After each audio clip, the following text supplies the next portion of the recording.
Good day. Hello. Welcome. My name is Ashdown, Green Knight of the Dream Arc. Starting this live call just a few minutes late. We'll be inviting Jesse Chesnutt to come and join me in a few moments. And we are working this month. We are working with the theme of the Hunters. The Hunters is a category within the Dream Arc. And these guys, they take us into some intense places. But they really help us to focus. They really help us many other ways as well. We're going to be honing our senses, all of our senses. We're going to be tapping into our higher sensors. This is the kind of invitation that we get when we begin to work with the hunter. So welcome to those of you joining the live call. So for those of you wondering where we're going to be tapping into the hunters, the Gazelle newsletter, that's our free monthly Gazelle newsletter from the Dream Arc. You can find the link to that up in our profile bio here. And you'll see that there's articles and inspirations and wisdom from the hunters, both of the creature variety and the human variety. And so we look at this as kind of a theme for a few months for the collective. And if you follow the invitations, you get to join these journeys with the journeys and excursions with the hunters at this particular time. I'm just inviting Jesse on. It's just a challenge. We just did a practice call. Let's get there. We go. Welcome, Jesse. Hi, Matthew. Thanks. Such a pleasure to join you today and join this fierce crew of hunters. Quite excited for this journey, and I've been loving my journey with the hunters. So pleasure to be here with you. Awesome. Yes, it is quite a journey with the hunters. And the hunters is a category that I myself am pretty new to with the Dream Arc. I have journeyed with some of the creatures before, but I've really dived into it in this last month in preparation for this. But for our work with the Gazelle, and then working with the Black Panther right now. So I'll get to share a little bit of that later. And Jesse's going to share some of his story and experiences. So to those of you wondering, well, what's the Dream Arc? I'll just give a very brief introduction. The Dream Arc is a way into the transmission and connection with the gene keys that many of you on this page are going to be familiar with. So there's different expressions, these different archetypal journeys that we have, that we explore in gene keys, have these connections to creatures. And so we have 192 creatures in the Dream Arc, and they take us on these invitations, and they take us on these contemplations, and they take us into deep territory. We like to think of the Dream Arc as deep play. So a lot of times people will say that when they're working with the Dream Arc, it helps to bring a sort of a lightness to their shadow contemplations. And that doesn't mean that it's dismissing or making it less than in any way. It's a way of playing with it, and it's deep play. That's all I can really say for that is deep play. And so this invitation is for anybody who's new to the Dream Arc. If you've never heard of the Dream Arc, then perhaps this might inspire you to look at your gene keys in a new way. And if you've not even heard of the gene keys, then the Dream Arc is a way that you can play with the creatures of the world and form a relationship with the creatures of the world in a deep way. And so the particular group of creatures we're looking at this time are those creatures that in the Dream Arc are considered to be the hunters. And there's a whole group of them, and we're going to call forth one today for the collective. This will be our hunters. So we're all going on a hunt together. And this hunt, these invitations from these hunters, they can be hunts of many different kinds. That where in your life might you be being called to go on a hunt? Is it a hunt for stillness? Is it a hunt for inner peace? Is it a hunt for love, for self-love? Is it a hunt for creativity? Where are you being called at this time, perhaps, to go on a hunt? Or maybe you've been feeling, not that you've been called, but there's an inner calling that is sort of tapping away something there for you. Or maybe you're being hunted And sometimes when the idea that we're being hunted might bring up some fear. It's like, oh no, who's hunting me? But what if we're being hunted by our destiny? What if we're being hunted by the very things that are calling us out into, into our most authentic self and expression in the world? And so the hunters can work with us in many different ways. And each of the creatures of the hunter has a different way of working with us.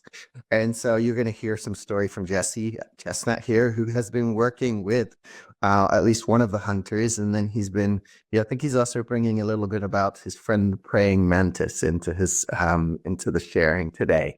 And then we'll invite to come forward a particular hunter that will speak to a theme that we'll all connect into as a big group here. We'll just all connect in together, and we'll invite a dreamer creature to come forward to offer us all a little guidance in these times. So your hunt, this could be the initiation in the hunt. You may not have even thought that you're hunting anything at this time.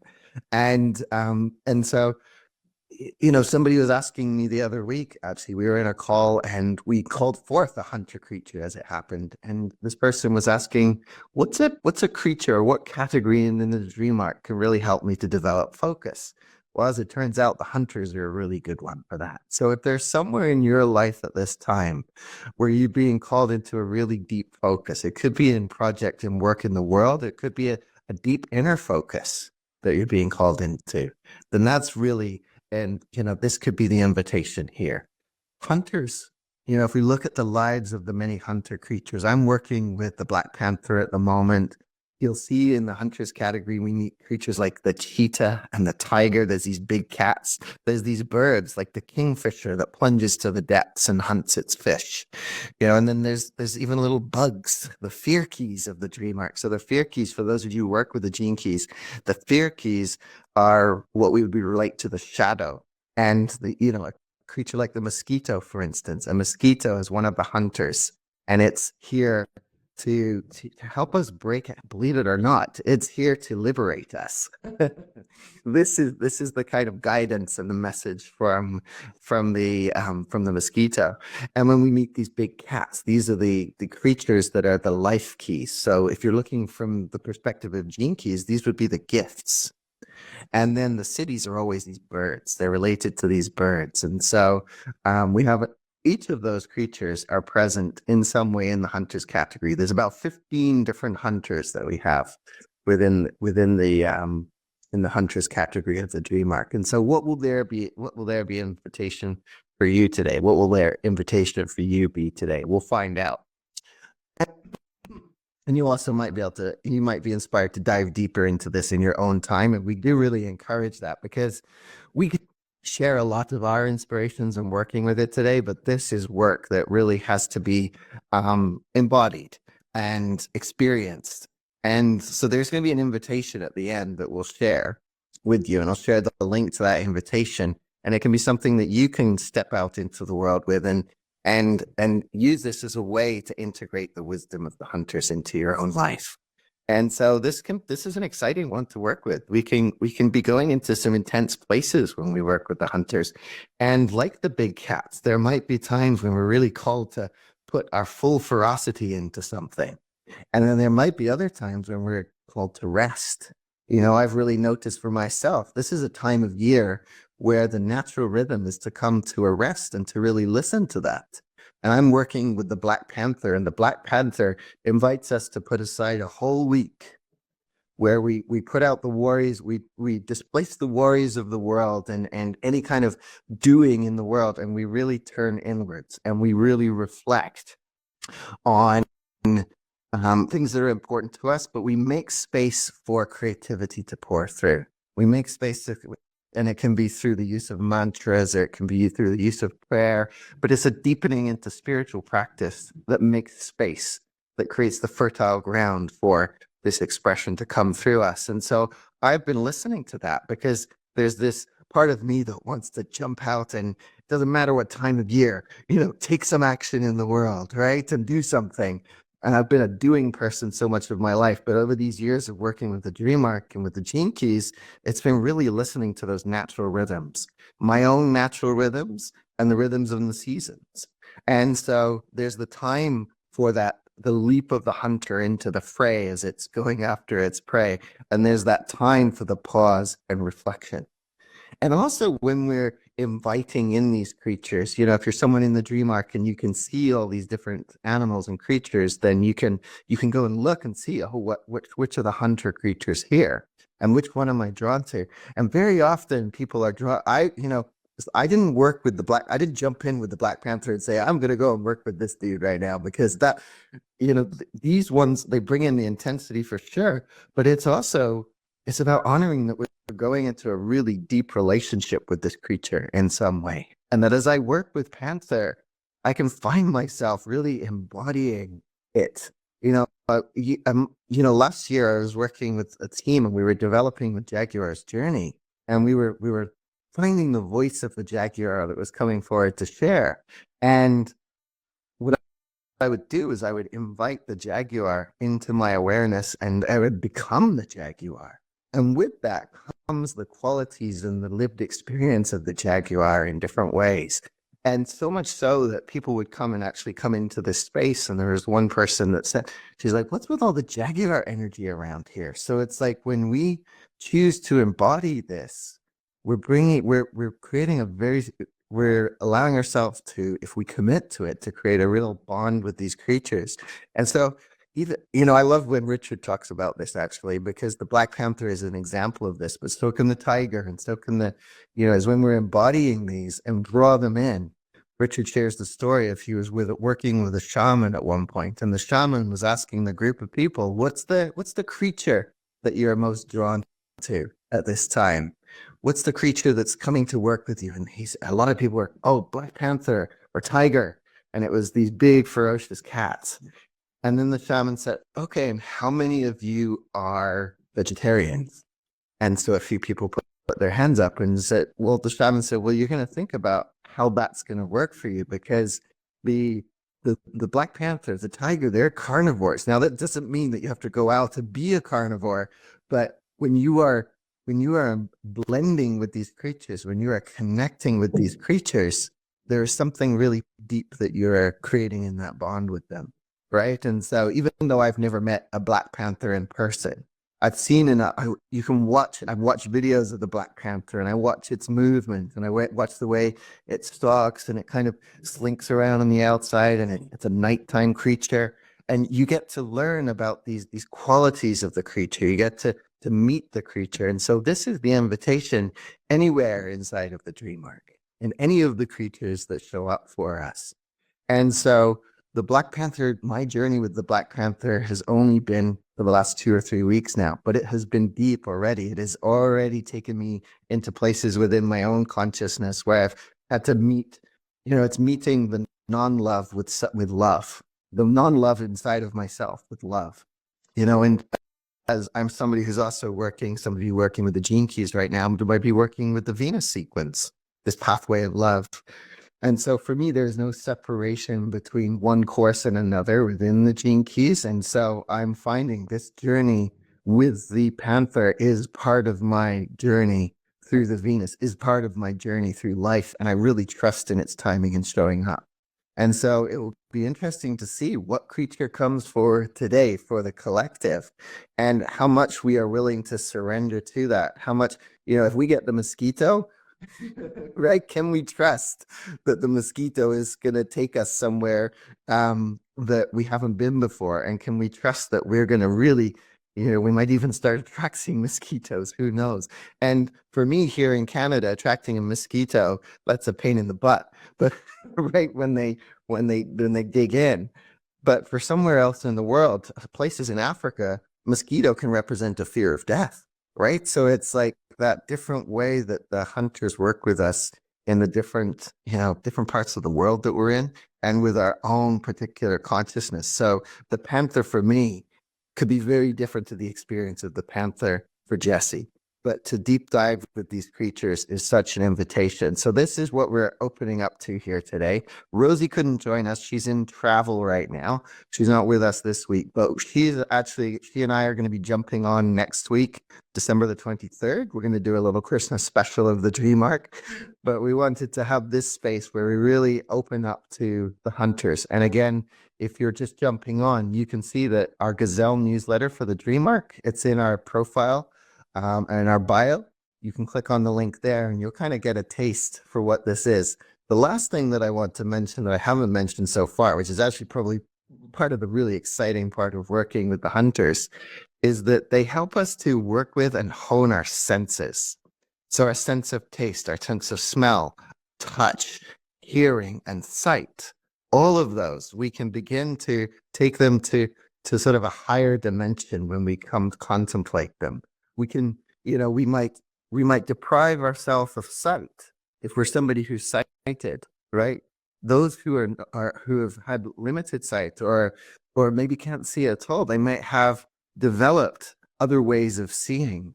There's the third eye that many of us are familiar with, right? There's and that doesn't require any sight through these two eyes to be able to work with that. So we can do the same with honing these senses, our sense of hearing, so that when we're in a space here together. I love this on Clubhouse. If you ever join our Clubhouse calls, and there's lots offered through the Gene Keys, is that space where we can really listen to another, not just through the ear, but we can really tap into who they are. We can really hear them at a soul level when we allow ourselves to really tune in, and in the same way, those senses of yours might be there to help protect you in that way, in the sense that you might sense something that's like, hey, this isn't a match for me. There's something about this that doesn't feel right. This person's saying one thing, but there's something else going on underneath the surface. So they can work with us in these different ways. So think about this, of your senses, of those senses that we're talking about here. How might you find which of those might you be cultivating a higher sense of taste, a higher sense of smell? How is that to be experienced as a human? So this is another of the invitation, this honing of our senses, which is actually the title of this call here together. So I'm glad I dropped that in albeit briefly. And so I'm going to take a pause here. Jesse has been working with a particular creature in the Hunters for the last little while. And he's also somebody who's just been working deep in the Dream Arc for as long as I have, as long as it's been open to the public, which was back in 2022. So I know, Jesse, you've got some stories related to Hunters and your experience with them that you might share in this space. So I'm going to hand it over to you to share your thoughts at this time. Great. Thank you, Matthew. Yeah, beautiful introduction, and love to feel your passion for the Dream Arc and this opening of the Hunters and yeah, this profound heightened sense that I think that these hunters provide. And can potentially be a primal fear of these hunters that for tens of thousands, hundreds of thousands of years, meeting a Black Panther in the jungle at night has not always gone well for humanity. Like there have been, these hunters also hunt humans sometimes, and so there can be this very primal awareness that is like, chills up the back of the spine, and like, oh, like, am I in danger? Am I being hunted? And what happens when you feel like you're being hunted? There can be this fight or flight response, this neurological kind of expression. But like you were saying, there can be this heightened sense of sight, of touch, and even some of that ESP, or that mystical sense of like feeling something is looking at you in the night or something like that. And so really powerful. But I love this whole cast of characters that are in the Hunters as well, because it's some like the mosquito that you wouldn't necessarily think of, but they're hunting for blood. They really are an interesting menace, a very small but mighty foe at some times when you're with exposed skin, and even some of the diseases that they carry. There can be a real danger there with even such a tiny and delicate, little hunter. but then also some really majestic ones. You know, the peregrine falcon, the fastest animal on the planet, allegedly, and this connection to Horus and Thoth, some of my Egyptian friends, you know, with this hawk eye and the falcon speed, and the connection to the sight, you know, and this ability to have that clair sentience, and to be able to see beyond the illusions. You know, these high birds of prey can look over the earth and see vast distances, but they can also pinpoint tiny movements of mice in the brush. And so they're and then get there with lightning speed. And so some of these hunters are amazing. Another one of my favorites is the owl, you know, that is this keynote of wisdom that really flows through, has this ability to fly silently through the night. It's like this chilling effect with seeing an owl cruise, and there's no rustle, there's no noise. It's just spectacular what these birds have evolved to do, and their hunting prowess is unbelievable. And there's a lot of wisdom to be contained through the owl, of that silent but deadly kind of energy, you know, and living through the night and sleeping through the day. And in my living where I live in Loveland, Colorado, I've had the blessing to have some close encounters with some owls, and every time they raise my sense of awe, and I feel like I'm really in the presence of something. And so I'm always just really connected to that. One short story about the owl: the night that my daughter was born and we went into labor, I went out to start the car, and there was not one or two, but three owls, these great horned owls in my neighborhood, hooting back and forth. And we've had two owls hooting before, and we've heard certainly one owl before. But on the day of our family increasing from two to three in the middle of the night when we went out, these three owls hooting was just such a spectacle, and a reminder of the power that the dream arc brings, that these animals can come into our lives and bring deep meaning and impact. It's really spectacular.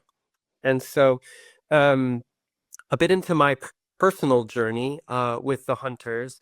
Last in the Dream Arc retreat a few years ago now, or 2 years ago, the first Dream Arc retreat, I was like ready to refresh my portal creature, my guardian, the creatures that I was working through, because I'd been working since the opening of the course.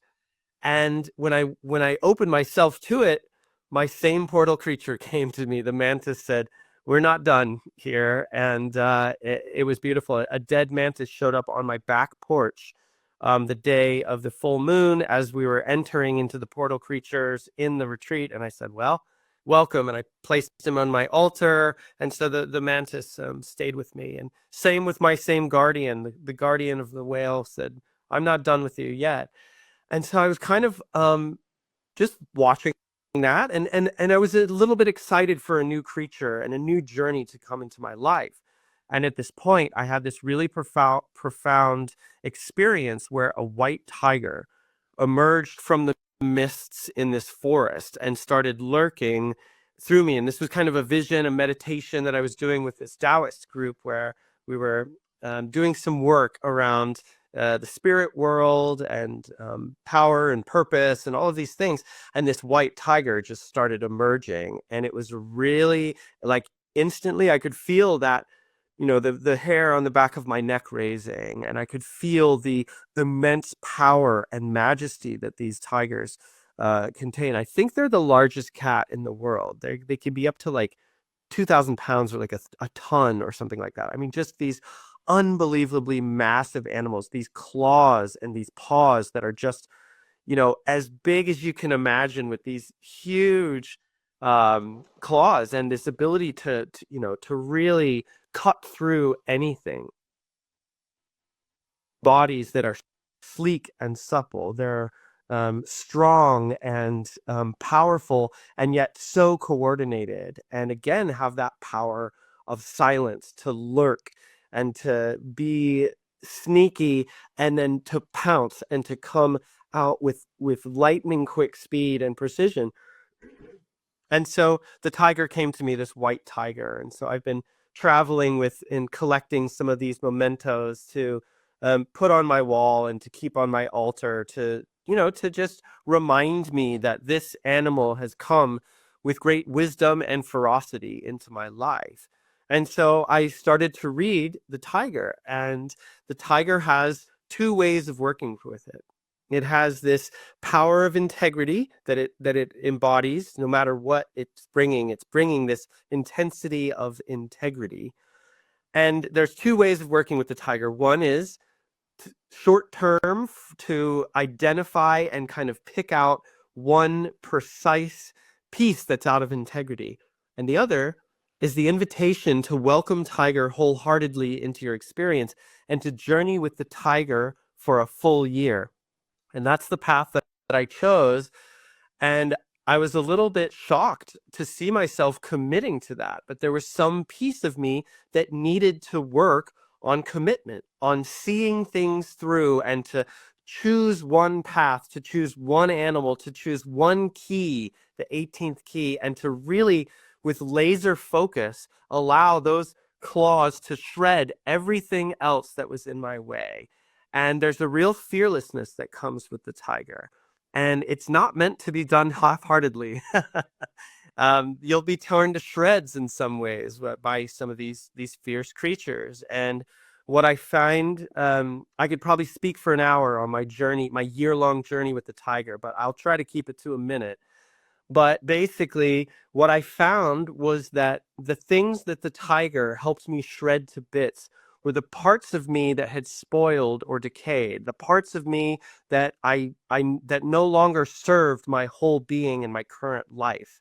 Like, much of life is built on habits and patterns, ancestral traits that have been handed down, cultural traits, language traits, things brought by school, and things picked up subconsciously in our life journey that may no longer serve in this moment. We're always evolving as beings. And I found myself really relying on this power of the intensity to look at what is not in integrity and to fearlessly hunt it out, to go penetrate into the subconscious, to seek out the pain, the discomfort, the numbness, those places in myself that I'm afraid to go or not willing to look.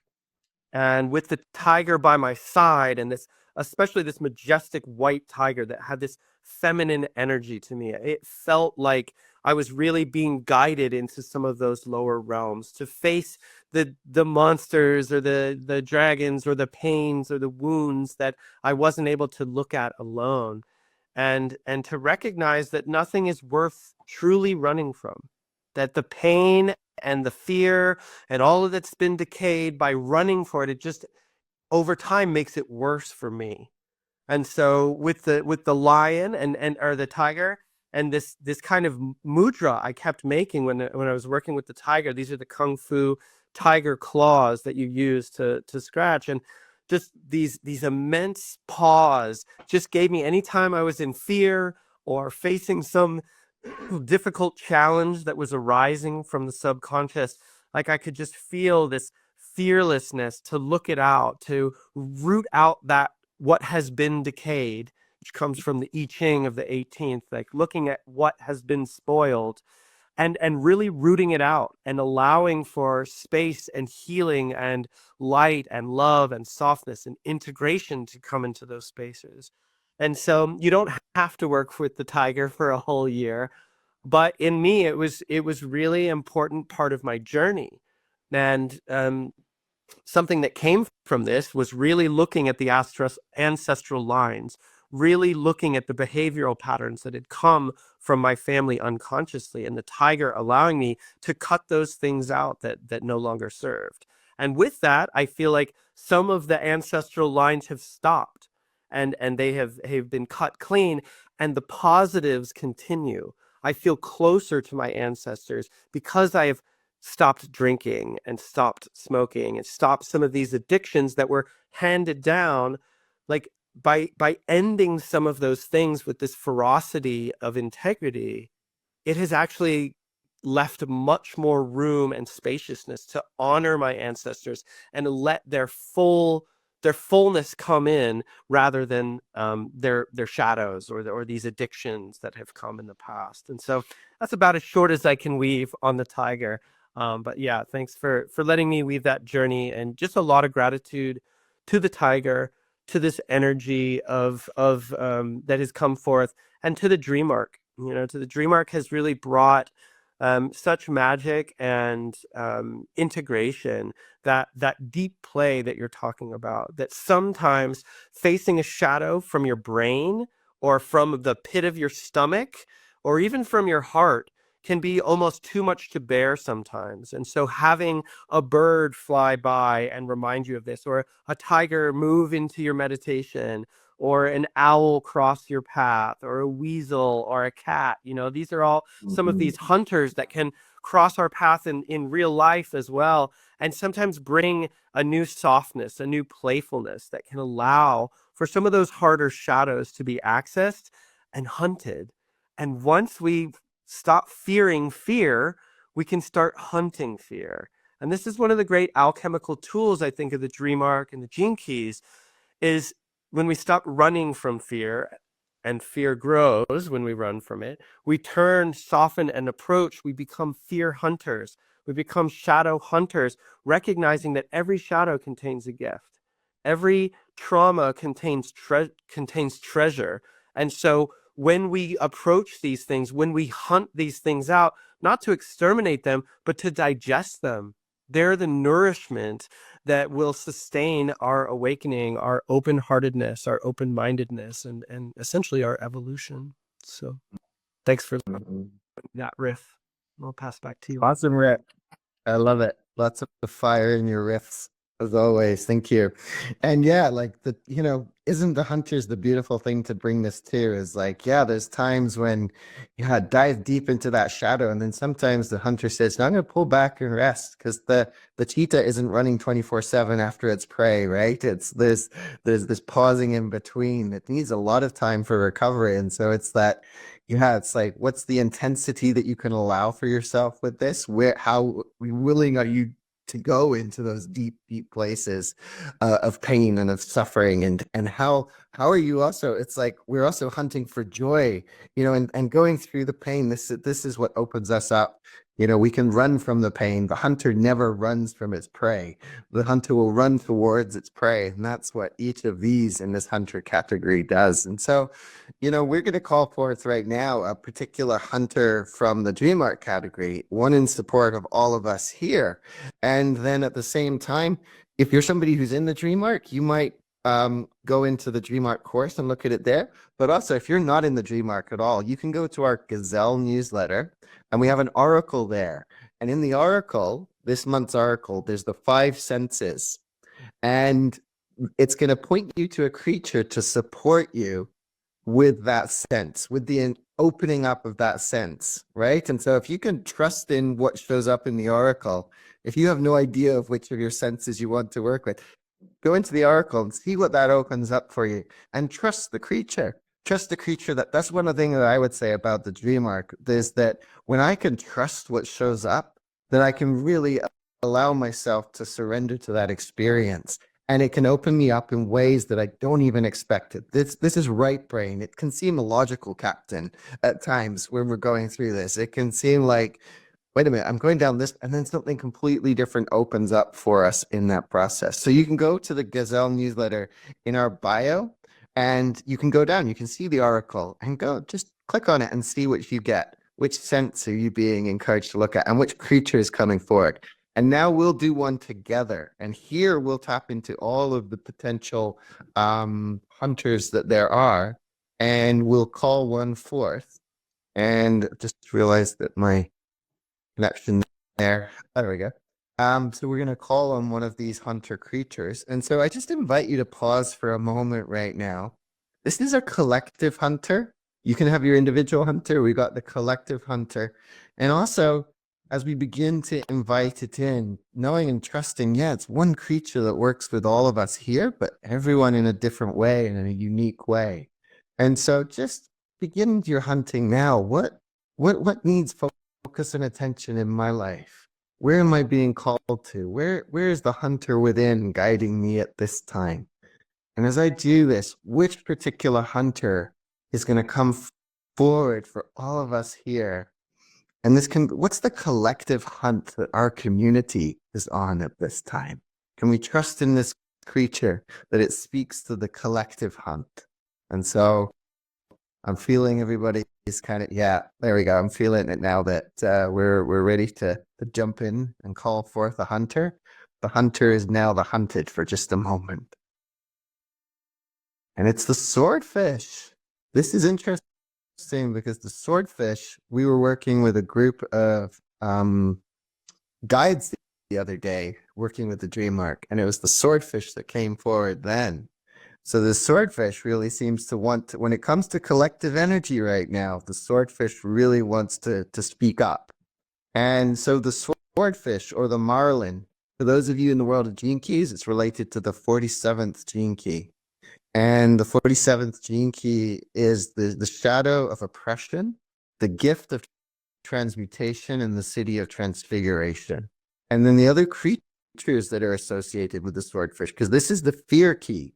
This is the fear key. And what I want to share about that is sometimes when people get the fear key, it's like, oh, no, I'll do it again. I'm going to get the bird.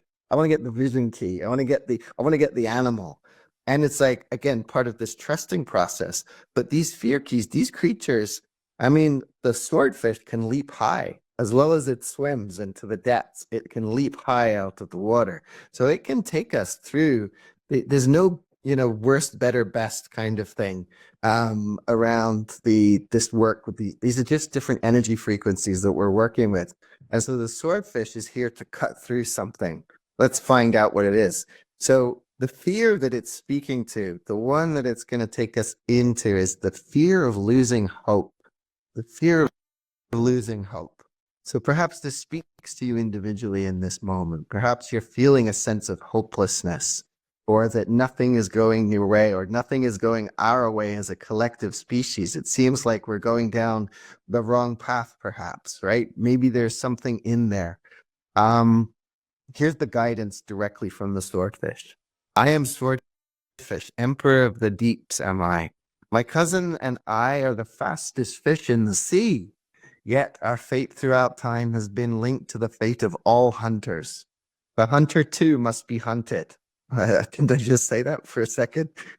Before the hunter is going to be the hunted. I come to you now because you too may be suffering such pain. Yet my message to you is simple, incisive, and clear. You must release this stress from your body.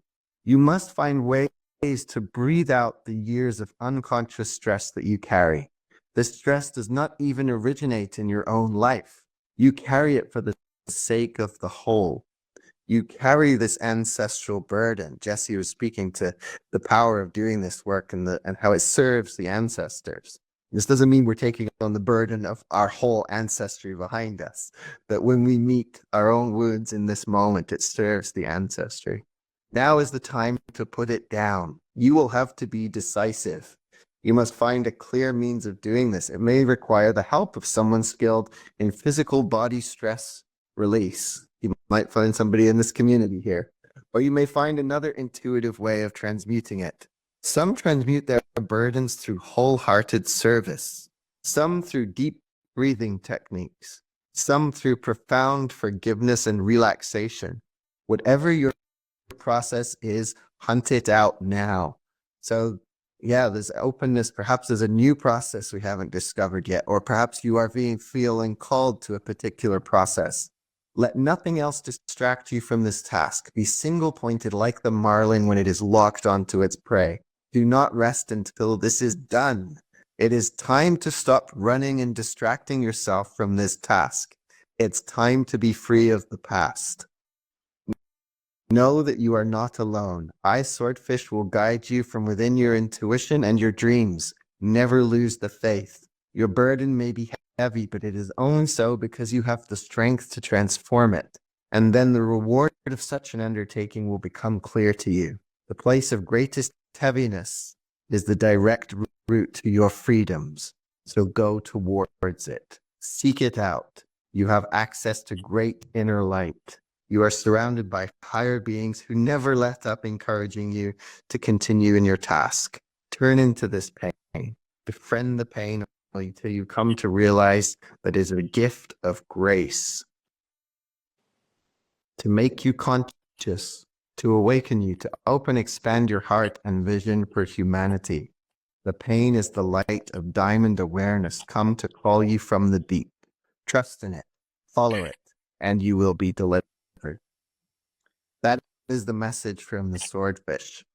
It's a potent one, and it really speaks to everything Jesse and I have been talking about today, and which is really, yes, let's hunt, let's go deep into it. Let's allow ourselves to, this 47 gene key, if you know gene keys, it's a potent one for these times. And this message, no more running from it. It's like, it's when we go through. Yeah. And when we go through it with support, there are people who can support us. They can't deal with our fears for us in that way, but they can help us come to presence them. And that can be through the body work or whatever it might be. So this is the swordfish. Call the swordfish in. Perhaps somebody here has already had a swordfish experience. I haven't had a swordfish experience yet, other than in meditation. And one of the things, like when I was working with the Black Panther, and I'm sure the same with Jesse with the tiger, it's like when you've got a creature that you've committed to working with, don't be surprised if other ones come out to support you. The other night, I was having a sleepless night. Was just coming back from England, and so I had some jet lag. And I was lying there, and I just thought, well, I'm going to call forward. I'm going to call on the panther right now. So I imagined it, and I felt its energy, and just how I've experienced it in the ways I have interacted with it. And I just called it in. I invited it in, and I fell asleep soon after. And my dream was full of many other creatures. There was whales in there. There were sharks in there. It was like these creatures can invite in and work with these other creatures too. So maybe it's not the swordfish directly, but maybe the swordfish with its big pointy nose points you towards something else that is supporting you. And so I encourage us, let's take this invitation in. And it's one thing to hear this and feel it, and there's insights in there. We hope you experienced some insights. And now it's about taking this into our lives. And so throughout the Dream Arc course, there's lots of invitations. On our Gazelle, Hunter's Gazelle this month, there's a particular invitation. Again, it's in the bio here. This invitation is from Rosie Aronson, and it's about expanding our perception. So we could bring the swordfish in, or if you've got another creature that you're working with, bring its energy, bring its contemplations, bring its guidance into your work with that invitation, and allow for the synchronicities. This particular invitation from Rosie is one about blindfolding ourselves, right? So we put a blindfold over and we work with somebody to have an experience. And she did it with her daughter. You'll see there's the video invitation, and then below it, there's her and her daughter going through it together. And these invitations just open us up to synchronicities. They open us up to a way to embody this. And this message from the swordfish is about this embodiment. It's about working with the body, whether it's through deep breath work, whether it's through meeting up with a practitioner who works with your body, because much of this that it's speaking to is deep in the ocean. It's like it's deep in the unconscious. We're not aware of it consciously, and yet it's the source of so much of our suffering and our lived experience. And so the swordfish invites us to dive deep with it. So if you're ready to dive deep with the swordfish, come check out the invitations in the Gazelle newsletter. That's open to anybody. If you've got the course, jump into the course. Maybe there's another invitation. If you go to the Hunters Dive-In section, there's other invitations from Rosie and others in there. And just see where it takes you. See what kind of synchronicities. This is the play that Jesse was talking about, is that, this is something I've heard from many people, is that it can be intense working with these energies, right? Especially something that the swordfish is inviting forward. But if we can allow ourselves, to have that experience and recognize that all of life is supporting us, that's really That's really powerful. So that's our invitation from the swordfish. Jesse, I'm going to give it to you for a couple of minutes here. If there's any final thoughts you want to share or anything that you got from listening to the swordfish, and then we'll close out the call for today. But yeah, did you have anything you wanted to share on the swordfish or the hunters? Quite inspiring. Certainly feels relevant with how I was speaking about some of the experiences I had with the tiger, and with this 47th key and the shadow of oppression, and this wisdom from the swordfish. And that feeling when we're doing deep shadow work, there's almost no deeper of a shadow work key in some ways than the 47. It's a really alchemical key. The energy of oppression is like, it's really real, and it can be really heavy. And so that fear of losing hope, like, is just something that, like, in the depths, sometimes we have to face that, like, and keep going. And so I just love that nose of the swordfish that goes on and, just really points the way, and has such power and precision to really not be afraid of all that needs to be transmuted. Like, when we start doing our own shadow work, and then our ancestral shadow work, and our family lines, and then the world's shadows, like, it can feel like, oh God, like, it's just a drop in the bucket. Maybe I shouldn't, maybe it's not worth all this pain and feeling and all of the work that it may take to feel your feelings and to transmute this stuff. But that that that message from the swordfish really does resonate with that. It is worth it.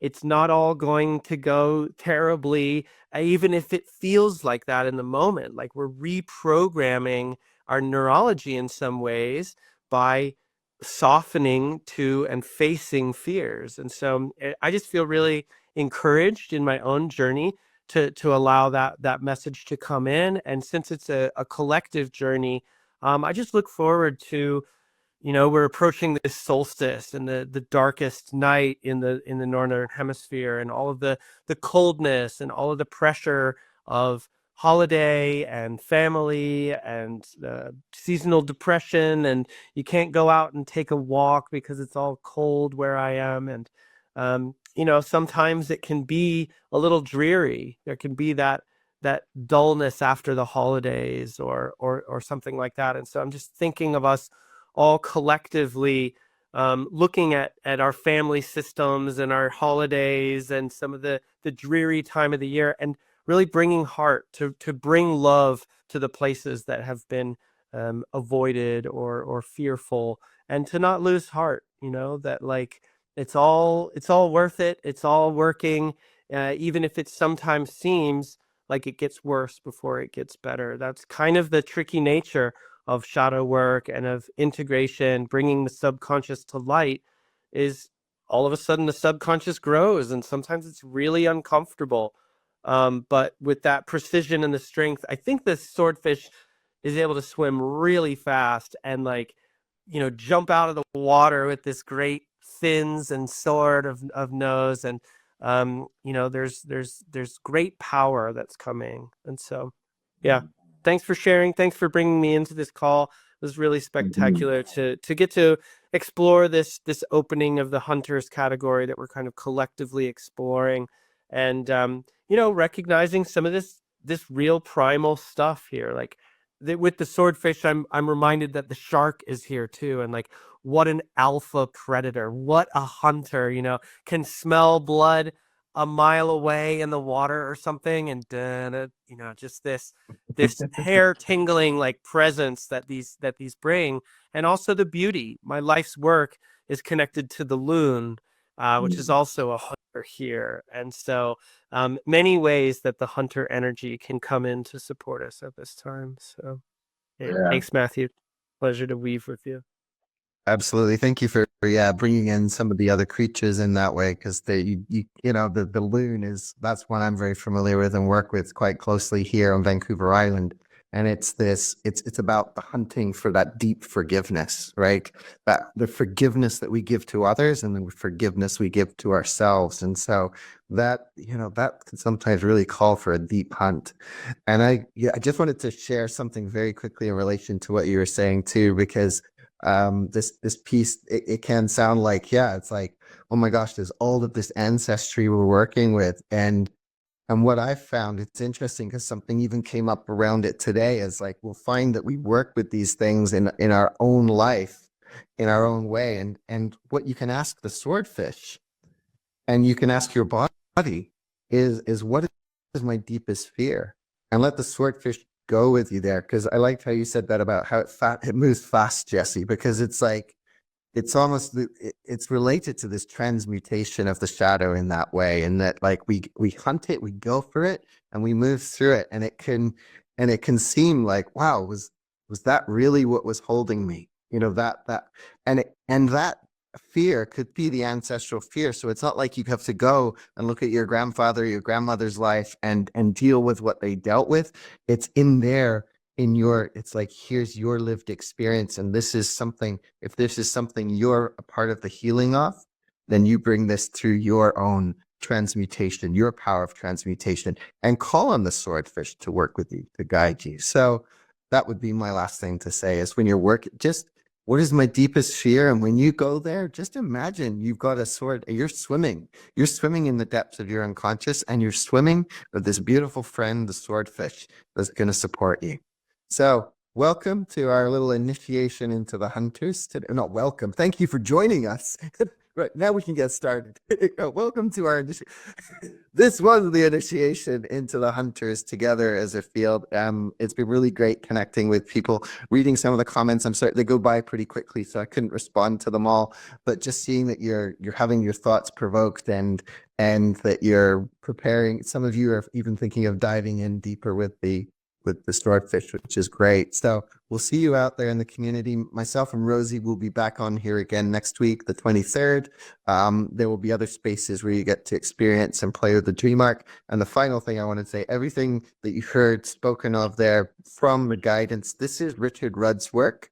And then it's Rosie Aronson, who is the artist behind all of the dream arc creatures that we see. So I just wanted to honor the two of them that can't be here physically at this time, but have been such a huge part of why, you know, we're carrying this work out on behalf of them and all of us. And so thank you for joining us. It's been a pleasure to have you here, Jesse. Love your stories always. The fire you bring stoked some fires today, I think. And yeah, we'll see you in the dream arc field and community in the coming months, and love to hear your hunter stories. Check out the Gazelle, and there's ways within the Gazelle, again in the bio, where you can submit your stories of working with the hunters.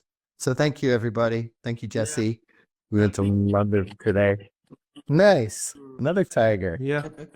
Love that tiger. Thank you so much. Much love to you and everyone, and enjoy this this season of perhaps a bit more ferocity and heightened senses, having the courage to seek what you're really wanting and to hunt out that which you may have avoided in the past. Yeah, lots of love, everyone. Thank you, Matthew, and see you around. Thanks, everyone. Bye for now.